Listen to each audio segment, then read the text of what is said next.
The Economist.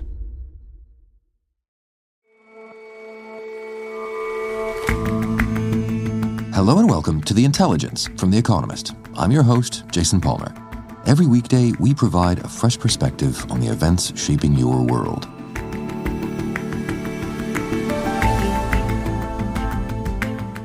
It's time for our annual Democracy Index, a ranking of which countries best protect democratic rights and institutions. On the whole, the news isn't great, but we look at one pattern in the data that counterintuitively suggests a route to democratic health. And you may have heard that ice-cold showers or dunks in freezing water are supposed to be good for you. Personally, you couldn't pay me enough. But in the interests of science, our correspondent gives it a go.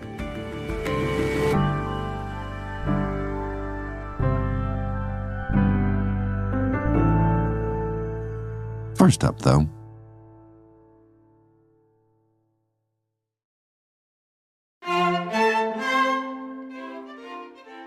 in some ways, Jane Austen's Pride and Prejudice depicts a bygone time when the surest route to riches was not by working hard, but by marrying heirs to great fortunes. That is Mr. Darcy. He looks miserable, poor soul. Miserable he may be, but poor he most certainly is not. But nowadays, as people in their 30s and 40s are well aware, it turns out that inheritance is back. Callum Williams is a senior economics writer for The Economist. It's very difficult to track inheritance flows because government surveys are not really designed to track big one-off payments. But we've gathered academic estimates on the value of what is passed on from one person to another in the form of cash, stocks, houses, artwork, wine, all that kind of stuff. And what we found out was pretty striking. In about 1900, when our data begins, inheritances were worth more than 20% of GDP in some countries. Then inheritances fell during the 20th century, but more recently they've come back in a very strong way. We're expecting this year people across the rich world, across industrialized economies, to inherit on the order of $6 trillion. goodness, a bit more than Jane Austen's day. What does that mean in today's world, in today's numbers? Well, of course, people have been inheriting the family business and fortunes as long as society has existed. But we've now reached a stage where the share of overall wealth in the global economy that is inherited is rising. So, for example, if you look at billionaires, by one estimate in 2023, there were 53 people who became billionaires through inheritance. And that's only a bit less than the 83 people who became billionaires on their own terms. And then if you look at particular countries, so as a share of national output, French inheritances have roughly doubled since the 1960s. In Germany, they've roughly tripled since the 1970s. And in somewhere like the UK, inheritances are now twice as important relative to earnings for people born in the 1980s versus people born in the 1960s. And really, there's very few countries that buck these trends. One is Ireland. Really, this is the only country where we don't see a very obvious shift towards what we're calling inheritocracy. And what's behind the fluctuation here, the drop over the 20th century and now the sharp rise? The three big things that we've identified. One is that there's actually just more wealth about. So what happened across the rich world was after the First and Second World War, the value of wealth just collapsed relative to national income. So in Europe, there were lots of buildings that had been destroyed. And then in the post-war period, you had often high inflation, which eroded the value of cash and government bonds. Governments were also pretty keen on things like wealth taxes and nationalization. And then you just had a lot of families, most famously the Vanderbilts, who just squandered all of their wealth. That's kind of changed in recent decades. Wealth has come roaring back. Housing is much more valuable, in part because planning laws have become much more restrictive. Wealth taxes have fallen out of favor, and stock markets have been performing fantastically well. So now basically that means there's just more wealth around that people can pass on to their children. Wealth that for the moment is concentrated in the hands, the accounts of baby boomers, I guess. Exactly. So this is the second thing. There's a big demographic component to this. The baby boomers have managed to hoover up a lot of this wealth that's come into the economy. And so, for example, if you look at the US, baby boomers are on the order of 20% of the population, but they own roughly half of the wealth. And not to become sort of morbid about it, but these are the people that are now starting to die. And slower economic growth, you said. Yeah, so that's the third factor. Now, without getting kind of technical, there's a bunch of economic research which quite convincingly demonstrates that when an economy slows down, wealth accumulates more rapidly. Basically, people add to their savings at a reasonably steady rate, but GDP grows less quickly.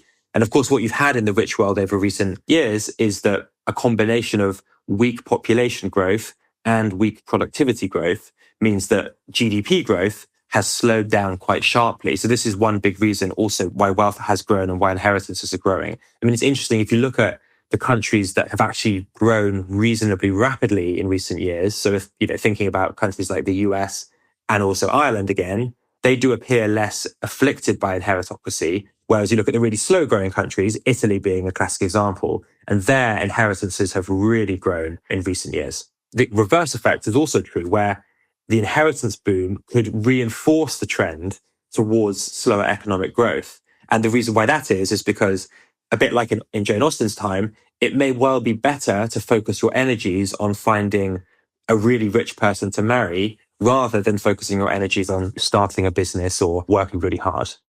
So in a sense, if you're a financial advisor, the advice might be just go ahead and marry for money, even if it does, depress growth in the long run? Yeah, absolutely. That's pretty clear. I mean, you can do some very simple calculations. And even if you're earning very well in somewhere like London or New York or Paris, if you don't have someone to help you out, then affording a house is very, very difficult. And that's becoming more and more of a problem every year. So we have now reached a stage where the top 1% of inheritors in somewhere like France now earn more, have higher incomes than the top 1% of workers. So in a sense, if you are truly interested in maximizing your lifetime income, it really does make sense to kind of follow the Jane Austen route rather than follow the route of working really hard and trying to earn as much money as you possibly can. And so you've laid out pretty clearly what the economic factors are here, but if this continues to be just a plain good calculation, there's going to be some serious social factors to follow. Absolutely. And you can already see that in the popular culture, inheritance gets talked about a lot more than it used to. Take, for example, something like Succession, the TV show. I always wanted one of you kids to take over. People would do well to remember there's going to be a new sheriff in town. Well, he asked me to run the company. I'm kidding. Am I? Obviously, it's in some sense very exaggerated, and very few people face the problems that the children of Logan Roy face. But it is about squabbling siblings who are jockeying to inherit their father's enormous empire. Another example, equally popular, would be the movie Crazy Rich Asians from a few years ago. So your family is rich? We're comfortable. That is exactly what a super rich person would say. Again, very exaggerated, but touches on this notion that family wealth and dynasties create all kinds of interesting problems. And more anecdotally, it does seem to me that the marriage market is already being impacted. I live in San Francisco, and it is quite common for people to allude to the fact that they are looking for a husband or wife who comes from a lot of money. And in fact, the economic evidence on this is quite convincing that inheritance is becoming increasingly important over time in explaining why people get together. So yeah, there are big social changes underway. Changes that have their roots in some particular economic conditions now in the past. Do you think this will continue? The evidence would suggest that the inheritance boom is likely to continue for a while. Baby boomer deaths are going to continue to rise.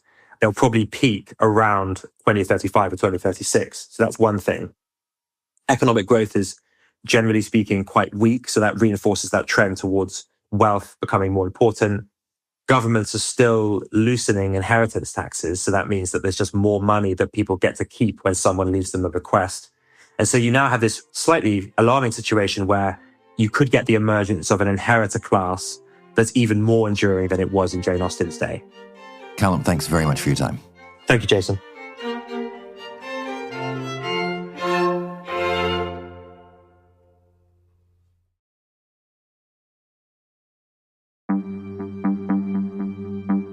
You could say that last year was one of the biggest ever for democracy. More than half of the world's population voted in national elections. Indeed, Labour has won the 2024 election. This was not the landslide victory predicted for Narendra Modi's BJP party. In a shock result for all, the far left coalition has unexpectedly become the biggest party in the French parliament.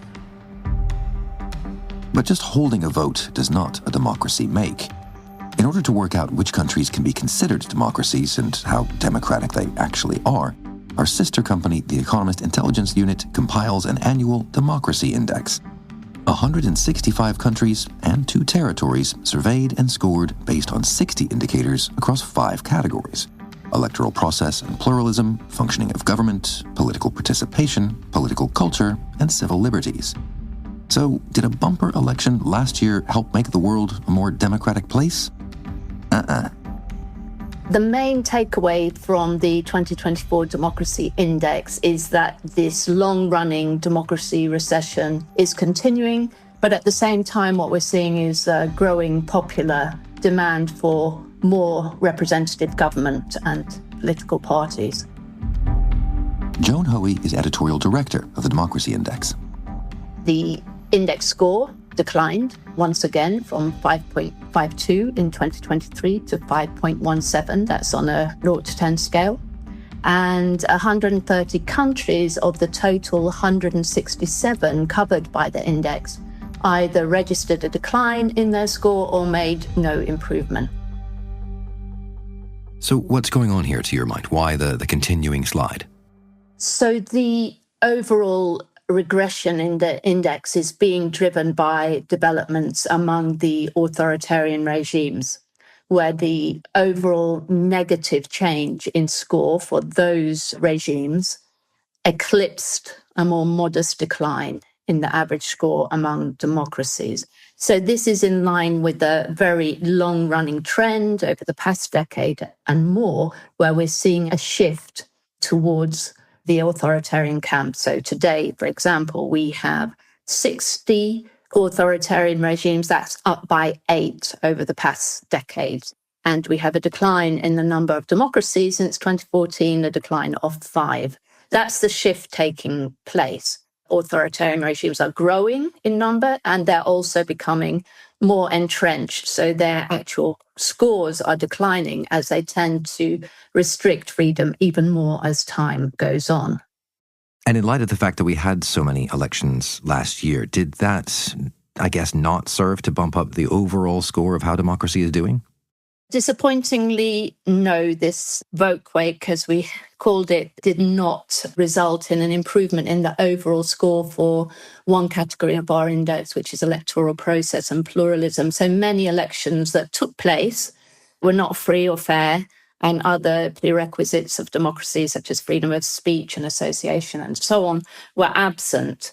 So the score for that category of the index, electoral process and pluralism, declined in every single region except for North America and Western Europe.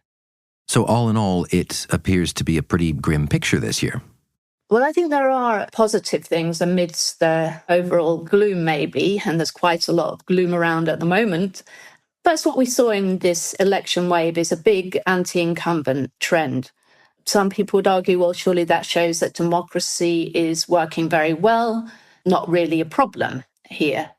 I think what it tells us is that electoral systems are working as they should be in many places, but the sheer scale of this anti-incumbent backlash tells us that the problem maybe goes beyond democratic political systems or elections, the electoral process. And the focus of this year's report really is what has been going wrong with representative democracy. So it's analysing this groundswell of popular dissatisfaction, which is driving support for political insurgents and populists in many places all around the world. I think that's a positive thing because political insurgents are opening up the political space, providing more political competition, being responsive to voters' concerns, and actually putting pressure on the political mainstream to do better.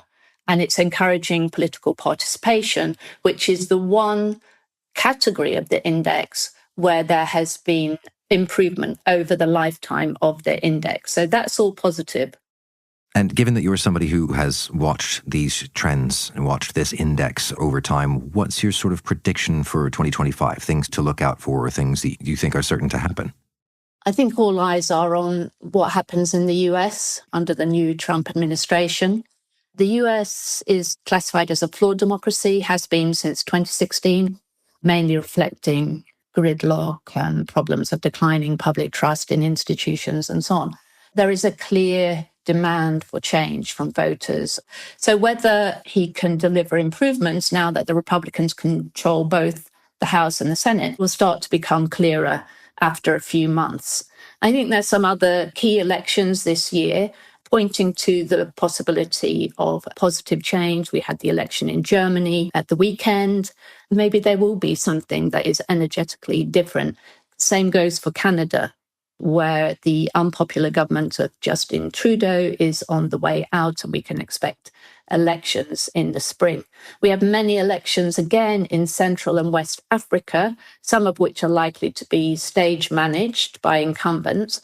But there is, again, a chance, as we saw in Senegal last year, for big changes. And of course, in the Middle East and North Africa, there's a chance for a democratic transition in Syria.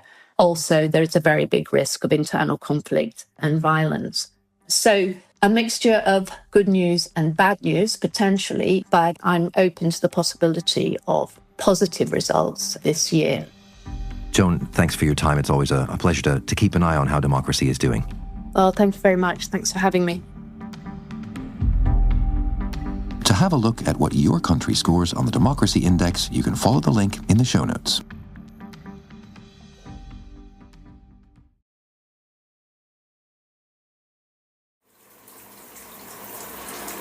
Okay, well, here we go. I'm switching the shower water from full hot to full cold. And let's see how it goes. Benjamin Sutherland has been doing some gonzo journalism for The Economist's column Well Informed, which examines the science behind the headlines on health. Woo! All right, now that's real cold. Okay, I've switched off the water. That was maybe a few seconds shy of 30 seconds. Okay, so there's a big social media friendly trend of taking ice baths and cold showers, and I thought I'd give it a try myself, and I have to say it is quite a bracing experience. One of the biggest advocates of cold therapy is an extreme athlete named Wim Hof, who goes by the Iceman. I was able to regulate my mood in psychiatry, in brain scans, and in blood samples. We could show how to bring down inflammation. And then the Wim Hof method was born. His method of combining cold soaks with breathing exercises and meditation is supposed to come with all kinds of health benefits. The Wim Hof method makes some pretty big claims. The website says it reduces inflammation, strengthens the immune system, balances hormone levels, improves sleep, lifts mood. Perhaps most dramatically, they also say that cold immersion remedies cardiovascular diseases by exercising the heart and blood vessels. It sounds basically like really, really big promises. What data are there to support any or all of those claims? Well, we do know that cold speeds up metabolism. It also reduces swelling. That's why people put cold packs on injuries. There was a very interesting 2014 study in which 12 practitioners of the Wim Hof method were deliberately infected with a bacterium, and they actually experienced fewer flu-like symptoms than did the control group. There was also an interesting 2018 study in which Wim Hof himself was subjected to mild hypothermia. They gave him a brain scan, and it revealed that the parts of his brain responsible for feeling good and suppressing pain had been activated. The biggest study that was done was in 2015. It was a Dutch study done in the winter. They had more than 3,000 volunteers divided into two groups. Some of them were asked to take normal showers. The intervention group were told to finish their shower with a blast of cold water, either 30, 60, or 90 seconds. And interestingly, after a month, the intervention group had missed 29% fewer days of work. But the study also raised some interesting questions. Number one, it didn't matter how long the cold blasts actually were, if they were the short or the long blast. And actually, both the intervention and control groups reported the same number of days of sickness. So there may have been some sort of a placebo effect. And it's worth noting also that the study researchers did not measure any physiological changes. I have to say, I'm not convinced yet. Okay, so more recently in Switzerland at the University of Bern, there was a study that decided to test whether or not soaking in cold water could improve what they called body sturdiness. And the hypothesis was that this could jack up antioxidant levels and release enough stress hormones to strengthen and build up the immune system. They did a battery of physiological tests on the 22 young men in the study, but they couldn't find any positive effects after 15 days. And keep in mind, the Wim Hof method claims that it works after just 10 days of practice. But there is an area where the research has been established, and that is that both cold showers and cold soaks really do raise the level of neurotransmitters that are linked to pleasure. So that includes dopamine and endorphins, and that's been pretty solidly established. What's your take on this? I know that in true gonzo journalism fashion, you gave this a go yourself. What do you reckon? Did it make you feel more inspired? Yeah, I did. I started 2 days ago. I was actually kind of intrigued by a New York Times bestseller called What Doesn't Kill Us, and it basically makes the argument that using freezing water and subjecting yourself to all sorts of extreme environments can help you recover what they call lost evolutionary strength. I don't know if that's actually held up by the data, but you got to admit, in today's comfort-obsessed age, that's a pretty seductive notion, and I've made a decision to go with cold showers for 2 full months. And I'm going to bet that the mantra of power in the cold shower, as the Wim Hof people like to say, is going to keep on going strong. We may check back with you if you survive all of that, Ben, but for the moment, thanks very much for your time. Yeah, thank you. Always a pleasure.